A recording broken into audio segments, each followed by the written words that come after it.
आज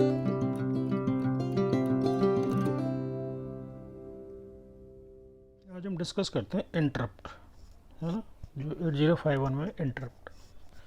तो अगर आप पूछो कि इंटरप्ट क्या है, तो एक इंटरप्ट एक सिचुएशन है, कब अराइज होती है जब कोई डिवाइस माइक्रो कंट्रोलर से इंटरेक्शन करना चाहती है ना। एक सिचुएशन है जो अराइज होती है जब कोई डिवाइस माइक्रो कंट्रोलर से इंटरेक्ट करना चाहती है। और कब इंटरेक्ट करेगी, या तो कोई कंडीशन उसमें सेट की गई है वो फुलफिल हो जाएगी, या उसमें कोई दिक्कत होगी, है ना। ठीक है, तो इंटरप्ट एक सिचुएशन है और ISR उसका सॉल्यूशन है। ISR की फुल फॉर्म में इंटरप्ट सर्विस, है ना, इंटरप्ट सर्विस रूटीन। तो ISR उसका सॉल्यूशन है। तो आपका जो 8051 है उसमें 5 इंटरप्ट हैं। ठीक है, कितने इंटरप्ट हैं? 5। तो जो 5 इंटरप्ट हैं वो मैंने लिखे हुए हैं। पहला जो इंटरप्ट आता है उसको बोलते हैं INT 0 बार। ठीक है, दूसरा है टाइमर 0, तीसरा है INT 1 बार, फोर्थ है टाइमर 1 और फिफ्थ है T1 और T1 नहीं है TI और RI। TI stand for transmit interrupt और RI फॉर रिसीव इंटरप्ट।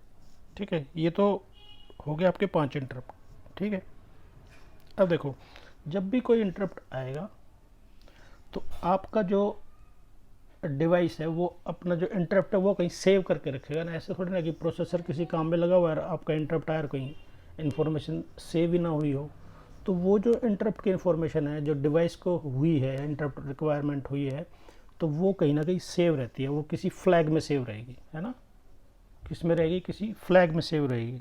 ठीक है, तो ऊपर की जितनी भी 4 इन्फॉर्मेशन है, जो 4 इंटरप्ट है, वो 1 2 3 4, इन चारों इंटरप्ट की इंफॉर्मेशन एक रजिस्टर था टीकॉन, टाइमर कंट्रोल, है ना। टाइमर सेक्शन में टीकॉन रजिस्टर था, तो उसमें ये इंफॉर्मेशन रहती है चारों इंटरप्ट की, फर्स्ट की, सेकंड की, थर्ड की और फोर्थ की। ठीक है, वो कौन कौन सी है देखो। एक तो ये है टाइमर 1 की इंफॉर्मेशन। ठीक, टाइमर 0 है ना, सॉरी टाइमर 0 नहीं, INT 0 पे जो कोई इंटरप्ट आएगा तो वो प्रोसेसर को बताएगा इसके थ्रू।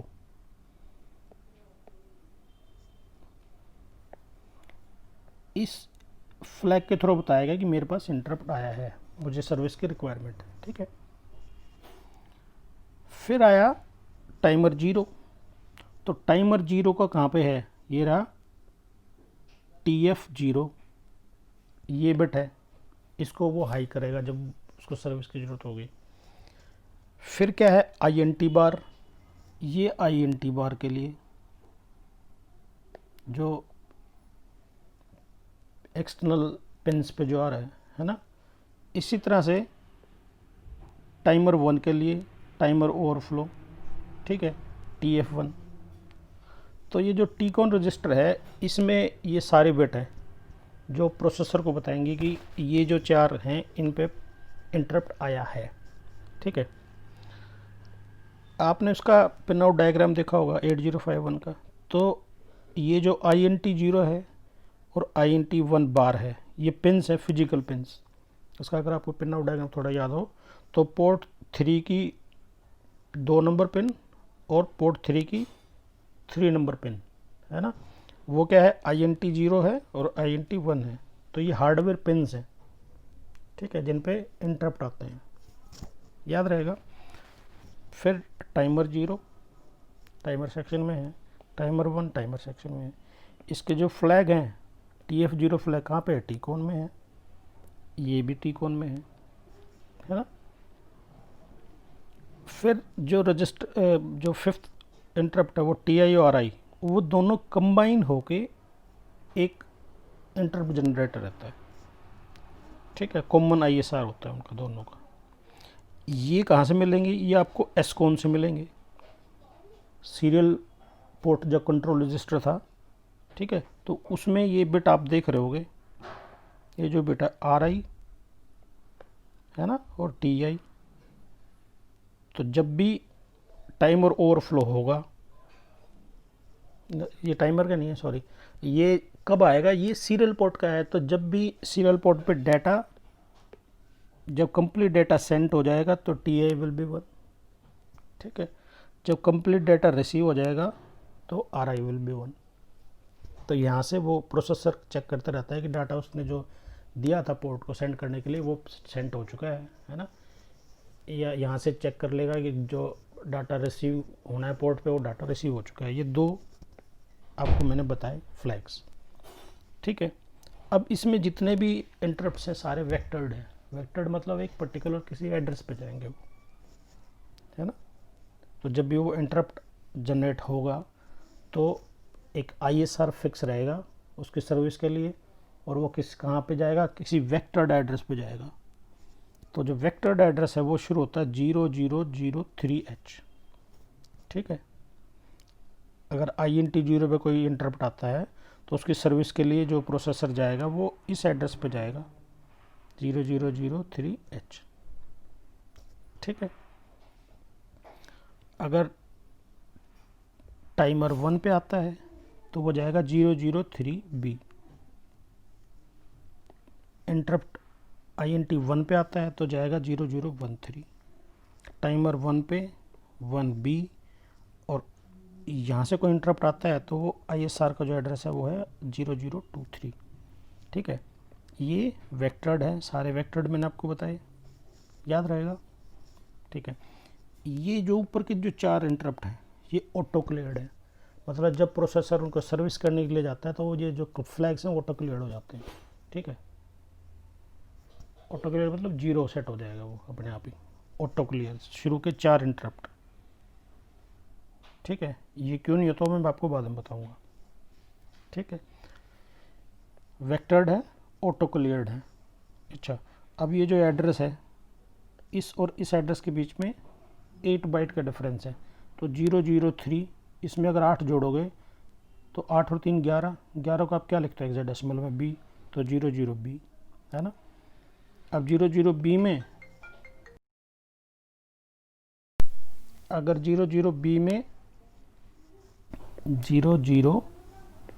में अगर आप 8 जोड़ोगे तो 11 + 8 19, है ना। 19 को क्या लिख सकते हैं 3 और 1 हेक्साडेसिमल में, ठीक है। अगर आपको नहीं समझ में आए तो आप मेरे से पूछ सकते हो, लेकिन ये चीज़ अब यहाँ पे डिस्कस नहीं कर सकते, छोटी चीज़ है ना। तो मैं आपको ये बता रहा हूँ कि 8 जोड़ते हैं हर किसी में, 8 का गैप है, ठीक है। 8 इसमें जोड़ोगे 1B आ जाएगा, 1B में 8 जोड़ोगे तो 2 3H आ जाएगा, ठीक है।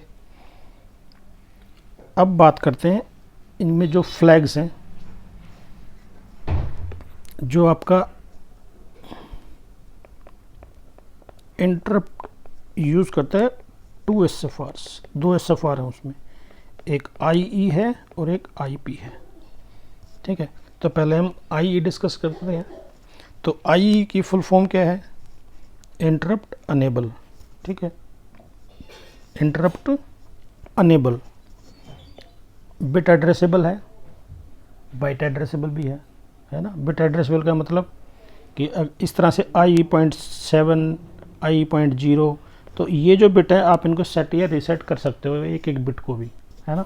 और पूरे बाइट को भी, मतलब पूरे के पूरे IE को भी आप चेंज कर सकते हो, है ना, बाइट एड्रेस बना के। तो अब ये जो पिन्स हैं उनके बारे में बात करते हैं। EX0, ET0, EX1, ET1, ES, ET2, EA। देखो अब ये सीक्वेंस देख रहे हो, ES तक कौन सी सीक्वेंस है, ये सीक्वेंस है क्या नहीं। ये जो शुरू वाला है interrupt, external interrupt, enable external interrupt 0, मैंने शुरू में क्या लिखा हुआ था INT0, ये INT0 लिखा हुआ है ना, तो ये वही है। उसके बाद क्या है टाइमर 0, उसके बाद क्या है अनेबल टाइमर 0 इंटरप्ट, है ना।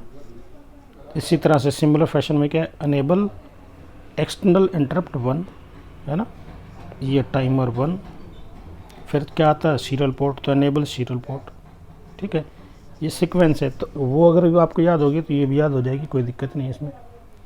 ठीक है, फिर ये नई चीज़ है ET2। ET2 का मतलब क्या है कि टाइमर का है, अनेबल टाइमर 2। टाइमर 2 का जो इंटरप्ट है उसको अनेबल करने का, लेकिन टाइमर 2 तो हमारे 8051 में है ही नहीं, तो हमारे लिए इसकी कोई वैल्यू नहीं है, तो हम इसको क्या रखेंगे, इसको डोंट के रखेंगे।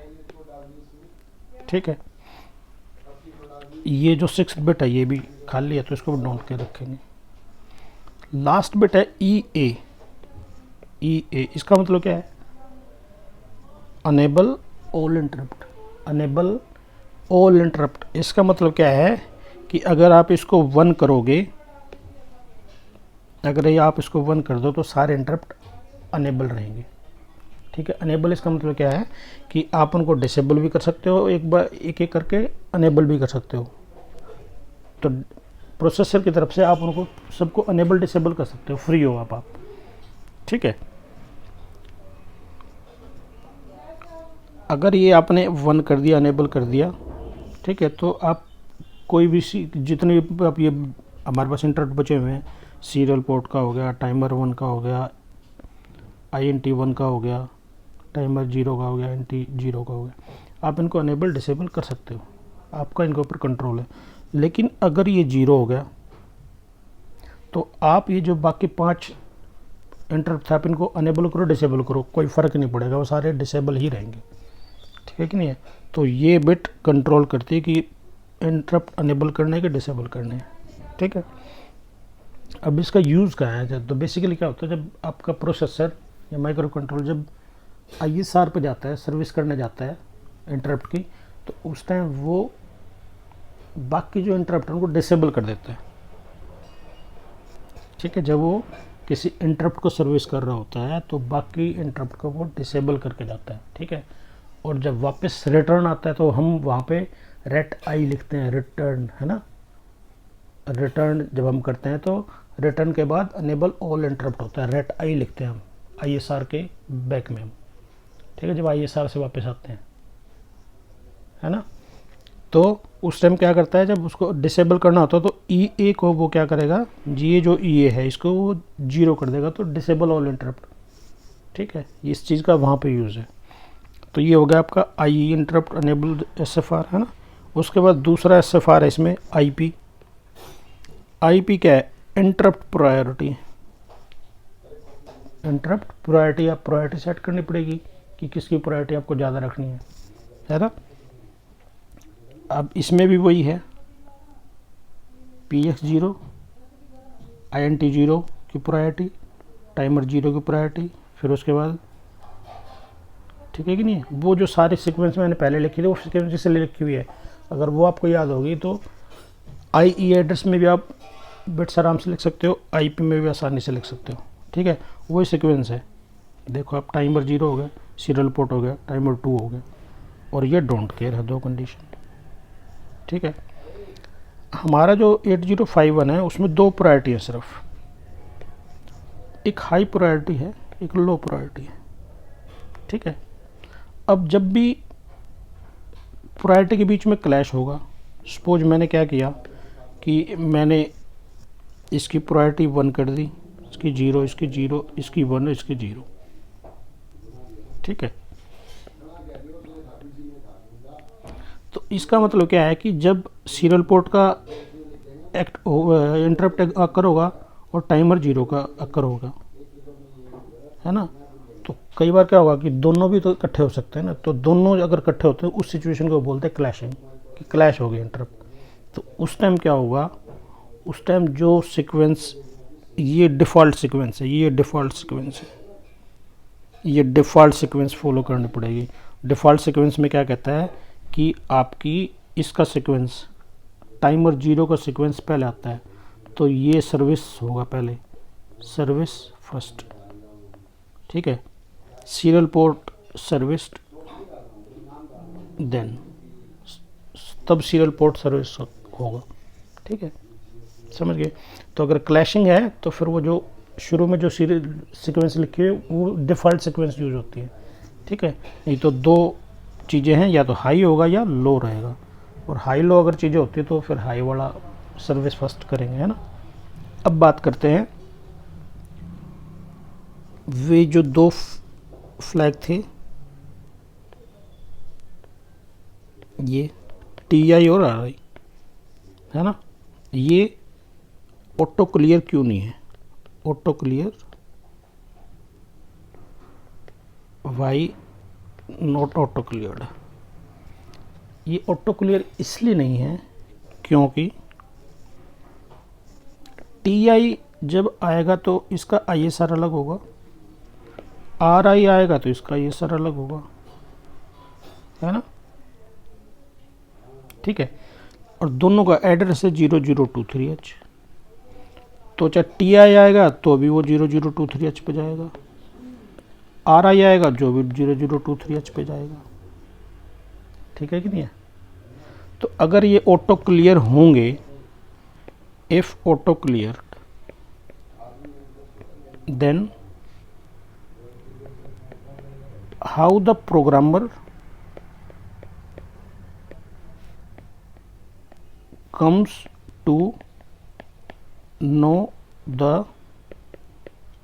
ISR which would be served, ठीक है। वो कौन सा ISR चलाएगा, RI का ISR चलाएगा कि ये TI का ISR चलाएगा, ठीक है। तो प्रोग्रामर वहाँ से पहले चेक करेगा TI और RI का फ्लैग कौन सा हाई है, वो फ्लैग चेक करके फिर उसके ISR में वो उसको सेंड करेगा, ठीक है। जो वेक्टर्ड एड्रेस है वो बेसिकली तो एक जगह है, वहाँ पे आप चले जाओगे, उस वेक्टर्ड एड्रेस से फिर आगे जाके उसका प्रोग्राम स्टोर रहता है। ISR नहीं है कि ऐसा नहीं है कि उस पर्टिकुलर लोकेशन पे स्टोर है, नहीं, उस लोकेशन पे उस ISR का लिंक है जहाँ पे वो सर्विस चीज़ें सेव कर रखी होंगी, ठीक है कि नहीं है। तो वेक्टर्ड एड्रेस है, वो एक घर है, जैसे आपको मेडिसिन लेने का दुकान पे चले जाओ, दवाई की दुकान पे है ना, तो वहाँ से वो फिर वो दुकान पे जो चीज़ जो आदमी खड़ा हुआ है वो सर्च करके देगा आपको कि कौन सी दवाई चाहिए। तो सिमिलरली जो वेक्टर्ड एड्रेस है वो तो एक वो सर्विस सेंटर है, जैसे वहाँ पे आपको सर्विस मिलेगी, ठीक है। वहाँ से आपको कौन सी डायरेक्शन में जाना है, क्या लेना है, वो उस एड्रेस पे जाके आपको पता चलेगा, ठीक है। यही है ISR, ठीक है, वेक्टर्ड एड्रेस, ठीक है कि नहीं। तो दो हैं, दोनों के लिए वेक्टर एड्रेस सेम है, ठीक है। तो वेक्टर एड्रेस पे जब वो जाओगे तो वहाँ पे जो प्रोग्राम है वो चेक करेगा कि TI 1 है कि RI 1 है। अगर आपने जाने से पहले ऑटो क्लियर अगर होता वो, तो उसको कैसे पता चला कि ये TI को सर्विस करना है कि RI को सर्विस करना है, ठीक है। तो ये रीज़न है कि TI और RI ऑटो क्लियर्ड नहीं है, ठीक है। ये प्रोग्रामर को क्लियर करने पड़ते हैं, ठीक है कि नहीं है। तो प्रोग्रामर इनको पहले इनका स्टेटस नोट करेगा, फिर उसके बाद क्लियर करेगा, ठीक है कि नहीं है। चलो, अगर कोई दिक्कत हो तो आप मेरे से पूछ सकते हो फ़ोन पे।